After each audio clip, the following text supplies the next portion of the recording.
Hey guys, welcome to Nerdarchy for Nerds by Nerds. I'm Ted, hanging out with Dave.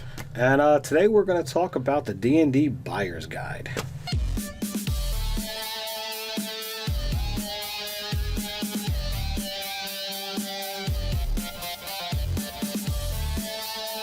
But before we do, head down to the description where you can find Nerdarchy, the newsletter, where you can receive weekly gaming tips as well as learn how to game with Nerdarchy. So, Dave, you brought this up. You know, there's a lot. More specifically, though, we're talking 5th edition Dungeons and Dragons. Absolutely. 5e, this is the Buyer's Guide. And you brought this up, you know. There's a reason. All right. Someone asked I don't remember if it was on a video or on Facebook or... Sorry, we're bad at keeping notes on that sometimes. Yeah, well, a lot of times tell them on my phone or something as well. So, like, the information comes in, you know, all different directions, all different times. And someone's like, well, what do I need to play Dungeons and Dragons? What should I get? If you want to be a player, the only book you actually need is the Players Handbook. And then, in addition to that, you don't actually need it. You know, there's the SRD now, and there's also like the beginner's guide online that you can download from Watts. So you can get most of the information for free, but if you want all the information, if you want to be the best player you possibly can, what books do you buy? This is it. This is all you need to play D&D. Right. What is that? Retails for like $50. Yeah, $49.95. Unless you go to Amazon and you get it for like half as much. Right, and there's always, you know, deals and things that are out there that you can find, or if your FLGS you know, happens to be having a sale that particular day, and you can always look for that if you want to just support local. So now moving on from that is you want to play Dungeons and Dragons and try it out, but you're not ready to commit. Again, there's plenty of stuff online right now for free, so you don't even have to pay any money if you don't want to. Or you could go with the starter set, which is kind of what we did. We got that as soon as it came out. We wanted to check it out, see what 5th edition was about. You know, you get some character sheets in there. You get a little more information. And the other thing that you get in here is you get the dice. Oh, and you get a set of dice. You get a set of dice, so you can pull this out and start playing with a group of several friends. I think I ordered from Amazon for like $12, and I think it retails for what, 20? This retails for 20. I was in that same vein, you know, $9 to $12 when I picked up my copy. You know, we're big supporters of Amazon, unfortunately. Unfortunately, fortunately, however you want to look at it. So, you know, my local FLGS that I used to go to closed down. Yeah, and also a lot of times, like for us, like they support other games more so than RPGs and D&D. So that's true.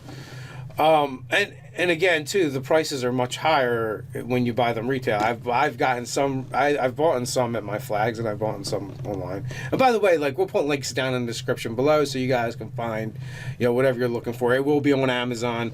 And it helps support Nerdarchy as well. So if you don't feel like supporting your flags, you want to support us, you can do that through Amazon. Now, if you actually want to run a full-blown game, what do we need? So, as a you know, player or a DM, you really do need the Player's Handbook so that you can see what your players are going to be able to do. Well, not only that, the rules are in that book for playing the game. So you're going to want this. You're going to want your DMG. This has got the rules of what it takes to be a DM, and it even tells you if you don't like what's in here, change it. It's your own little Dungeon Master University in there. And you know, between the Player's Handbook, you get a couple little things. The DMG does not have any of your monsters, so if you want to challenge your players, you will also need the Monster Manual. And you've got loads of cool pages in here. We've got reviews for all of this stuff up on the website as well. I highly recommend picking up the 5th edition DM screen. Not only does it allow you to have the nice separation of your notes away from player visibility, they get to see this cool fantasy drop picture, and there's lots of fun useful hints and things on here. Yeah, random information that you're charts. going to refer to a lot often is going to be on the other side of the DM screen, as well as they put some other cool things on there. So there's lots of handy things, stuff that, as Dave says, is going to be used frequently. That's in the DMG, as well as stuff that isn't. And again, as for what's in each of these products, like we've done videos probably on all of them. Yes. We've done extensive breakdowns of the DMG. We've done extensive breakdowns of what's in the Player's Handbook. Mm-hmm. We had And a the couple Manual as Monster well. Manual videos as well. So we do cover that even more if you want to know about the specific products.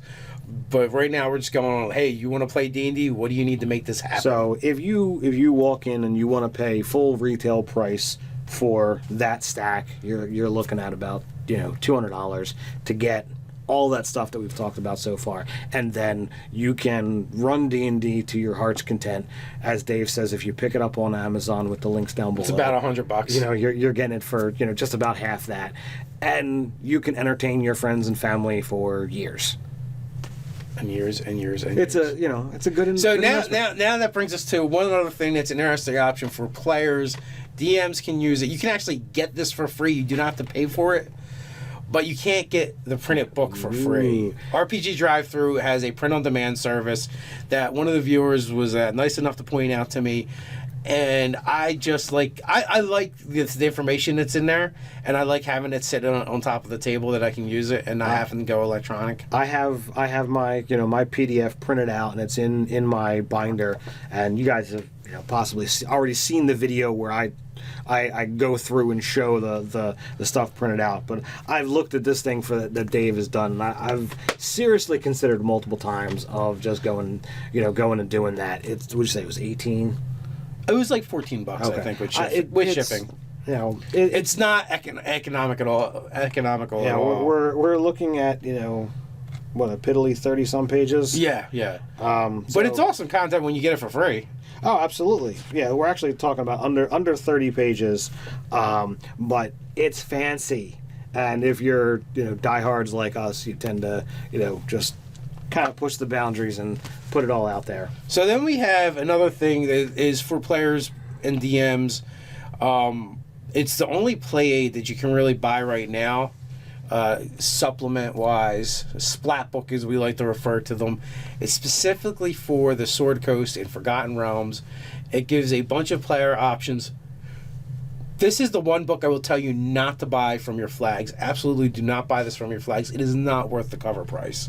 It is a great book. It looks phenomenal. There's tons of cool stuff in here. And if you're not familiar with Forgotten Realms, it's going to bring you up to date. But I just do not find that this book is worth full price.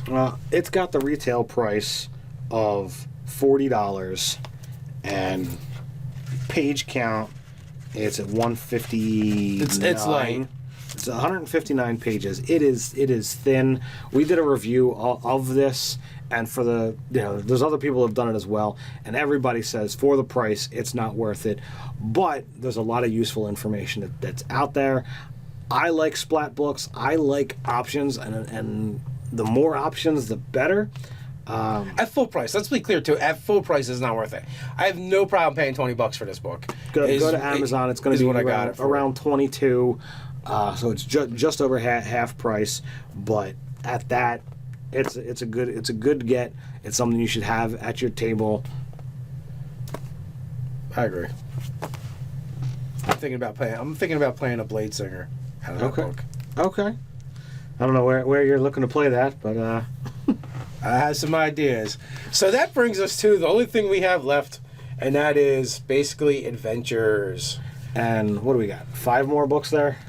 We do. So it's kind of weird because I come from old school 1st and 2nd edition, and like when you did adventure like this, it came in a box, and now everything is hardback books, and it's Well, back in that day, there was literally like, okay, here's the player's book, here's the campaign book, here's all of the accessories and the things that are handouts and maps and whatever have you. Now it's all in a hardback book, which is going to survive better on the gaming shelf.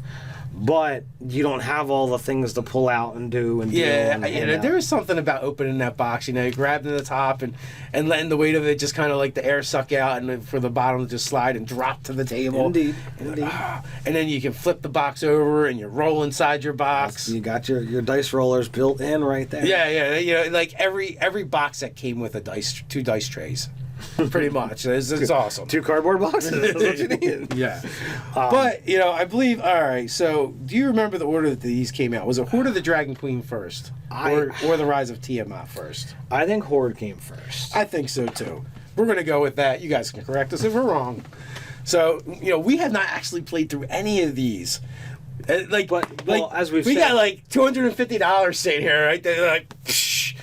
Well, I mean, I buy them because there's information that's in there. There's going to be monsters, there's going to be NPCs, there's going to be magic items, there's going to be locations. So, like, if you just grab any one of these books, okay, Horde of the Dragon Queen, I can pull out information from here and say, you know what, I'm going to use this in my game by picking out, okay, well, all right, we've got... I went right to the second floor of something. Well, if you need the second floor of something... So, all right, here we go. We've got the castle Neritar, and I'm going to use this castle. And I'm gonna have an adventure here where the players randomly come across this. All right, great, no problem. Here's it all already set up and done for me. It's going to tell me, the encounters that can be had. I've got maps. I've got things to do.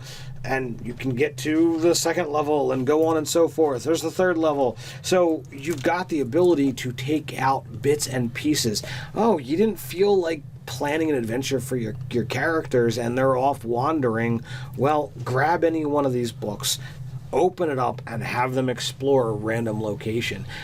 And your adventure's planned for that. Yeah, there's random encounter tables. There's all kinds of good information in there. We just as a group tend not to use pre-planned adventures. It's nothing against it. That's just not our style. So I think, more than anything, Ted got them for completionism and to see how Watts is doing things. And again, like you said, to pick things apart. So, with that, we have Horde of the Dragon Queen. Horde of the Dragon Queen. Then you got Rise of Tiamat. And next, we have Prince of Apocalypse, or Princess of Apocalypse. Oh, this one comes next. Yeah. And then we have Out of the Abyss. Ted saved the best for last. And then we have Out of the Abyss. Out of the Abyss is probably my favorite. And then you've got Curse of Strahd. So I believe Horde of the Dragon Queen and Rise of Tiamat kind of go together. Right. They're subsequent. They dovetail. And then Prince of Apocalypse is essentially revisiting the Temple of Elemental Evil, those themes, and inspired by that adventure from Advanced Dungeons and Dragons AD&D. Then you got Out of the Abyss, which is your Underdark, yes, and your Demon Lords. So that's this is a great book to get, even if you're not really interested in running, because it gives you all the stats for the Demon Lords. When I was running our Underdark game, I went through here and used different pieces of information about the Underdarks. I didn't have to make it up or think about it. It's like, these guys already did it. They kind of know what they're doing. But these 4 books, it specifically goes to Forgotten Realms, and we finally have our foray into yet another plane, and that is Ravenloft. Yeah. So the other thing too is like. these are pretty much campaigns. I believe Out of the Abyss, Princes of Elemental Evil, or Princes of the Apocalypse. I'm sorry. Right. Out of the Abyss and both of the Rise of Tiamat and Horde of the Dragon Queen. Like each one of those is a campaign. Right. So, so it's not a bad deal. I mean, that's hours and hours and hours of gameplay, weeks. Depending on how long it takes you to get from first to 20 level. Mm-hmm. 20 levels, like for $50, I can't take my family to the movie theater for that much. So for you to sit around with 5 or 6 of your friends or 4 to 6 of your friends for months, for months on end, and be able to be entertained and enjoy these adventures together, it's not a bad deal. And like we said, if you get it on Amazon, like it's almost half the price. Not quite, but you get a steep discount. So I highly recommend all of these books. Whether you're going to run these stories or not, there is useful information. As a player, not as much, but as a DM, there is hordes of information that you can steal, that you can use. All of these books have stuff if you want to add some flavor that exists here into your world. Like, there's nothing to say that you couldn't take the Temple of Elemental Evil and put that in your campaign setting and have stuff like this happen in your world. And as you look through and read and say, okay, well, how can I shape this? How can I change this to better fit my world, or the thing that I'm playing in, and interact with parts of it or all of it. There's, I don't know, like I said, there's just tons of useful stuff that you can use depending upon how you want to use it. That's up to you. Right. So that's our overview. If you guys want to go down the description and check the stuff out, feel free. If you want to go down to the comments and leave your feedback, what you think, what you feel like a new player should do, getting into the hobby, who wants to start with Dungeons and Dragons. While you're at it, like, share, and subscribe.